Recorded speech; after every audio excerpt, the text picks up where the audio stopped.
لله رب العالمين والصلاة والسلام على سيد المرسلين وعلى آله وصحابته أجمعين. سبحانك لا علم لنا إلا ما علمتنا إنك أنت العليم الحكيم. سبحانك لا فهم لنا إلا ما فهمتنا إنك أنت الجواد الكريم وقل ربي زدني علما. أعوذ بالله من الشيطان الرجيم. قال الله هذا يوم ينفع الصادقين صدقهم لهم جنات تجري من تحتها الأنهار خالدين فيها أبدا رضي الله عنهم ورضوا عنه ذلك الفوز العظيم لله ملك السماوات والأرض وما فيهن وهو على كل شيء قدير. Allahu Akbar. So here Allah subhanahu wa ta'ala in the final verses of Surah Ma'idah, and we have heard the story of the Ma'idah itself, as the Hawariyin, the companions of Sayyidina Isa alayhi salam, they requested a table spread with a feast to come down out of the sky.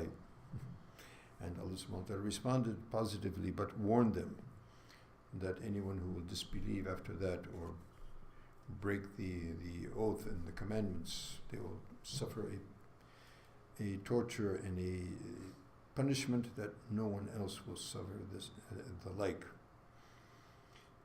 And of course, Sayyidina Isa alayhi salam had prayed to Allah subhanahu wa ta'ala that whatever your decision is for your slaves, whether you punish them or whether you have mercy upon them, then you are the Aziz al-Hakim. And so Allah subhanahu wa ta'ala completes the narrative by saying, قَالَ اللَّهُ هَذَا يَوْمُ يَنْفَعُ الصَّادِقِينَ صِدْقُهُم.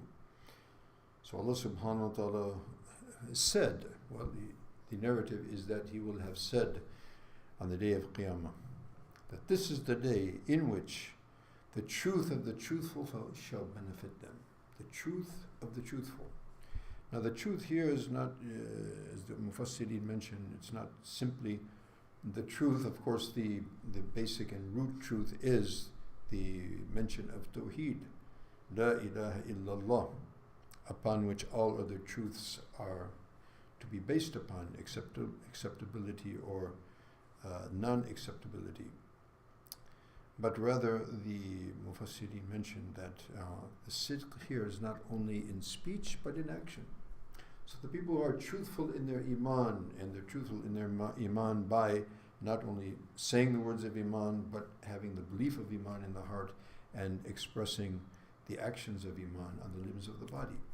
As it's mentioned, the definition of iman itself, an-nutq bil-lisan wa tasdiq bil-jinan wal-amal bil-arkan.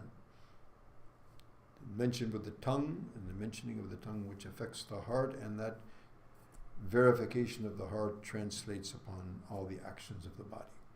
So on that day, all of these sayings and actions shall benefit the people who were truthful therein.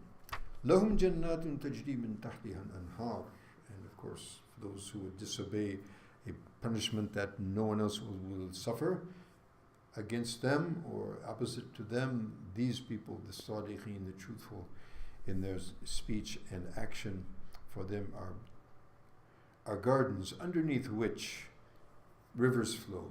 Underneath, this also came up in tafsir in our class, that the students were underneath. What does it mean? Underneath the ground or what? No, underneath the vegetation. The paradise is, of course, it mentioned jannat, gardens. So gardens, ultimately, the ultimate garden would be the garden which has layers of vegetation.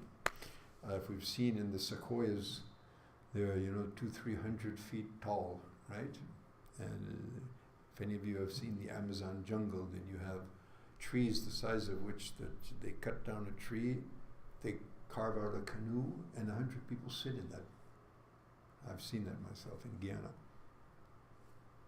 So that's the large trees of the world. Now the trees of the next world, Nabi alayhi salam says that a fast horse riding 500 years at top speed will not get out of the shade of that tree. So we can imagine We can't even imagine, as a matter of fact, the size of those trees. And it's not just trees and that's it. Trees, layers of vegetation. Jannat of every type and form, and what no eye has seen, no ear has heard, no one could ever imagine. So under all of that, on the ground of or on the surface of that paradise, and in those gardens run the 4 different streams. 4 different streams, not simply water, pure water, which never changes its purity, and pure milk, which also never goes bad, and also the wine, which doesn't make one intoxicated, but rather enhances the beauty and the pleasure of Jannat, and ultimately the pure honey. So, and of course, these elements are the elements of Jannat. Only the name is similar, otherwise the reality only Allah subhanahu wa ta'ala knows. So for them is such a paradise of gardens underneath which these various rivers flow. Khalidina fiha abada, forever to reside there, forever. So Khalidin means forever, and abada also means forever, never to end. Radiyallahu anhu, Allah subhanahu wa ta'ala is pleased with them. Waradu an, and obviously if Allah is pleased with you and He's going to open up all rewards and favors, then obviously that person would be extremely pleased with his Lord. So therefore Allah is pleased with them, and they are very well pleased with Him, with Allah subhanahu wa ta'ala. ذَلِكَ الْفَوْزُ الْعَظِيمُ, that is the great victory and the great success. So this is emphasized, extremely in the Arabic language, in the way that this is constructed. It is constructed in such a way to tell us that alone is really the ultimate and final success and real success, because it's eternal and success above and beyond all success that man can imagine. And then ultimately, as a kind of a summary, Allah subhanahu wa ta'ala, to Him, Lillahi mulku samawati wal ard, to Him is the kingdom and the possession of the heavens and the earth, wama fihinna, and everything therein. He's the creator of all and sustainer of all and the controller of all. Wa huwa ala kulli shay'in qadir, and He can do anything that He likes. So by the grace of Allah subhanahu wa ta'ala, we have in so doing we have completed the final verses of Surah Ma'idah, and Surah Al-An'am is to follow, inshallah ta'ala, tomorrow. بإذن الله تبارك وتعالى. سبحانك اللهم وبحمدك نشهد أن لا إله إلا أنت نستغفرك ونتوب إليك.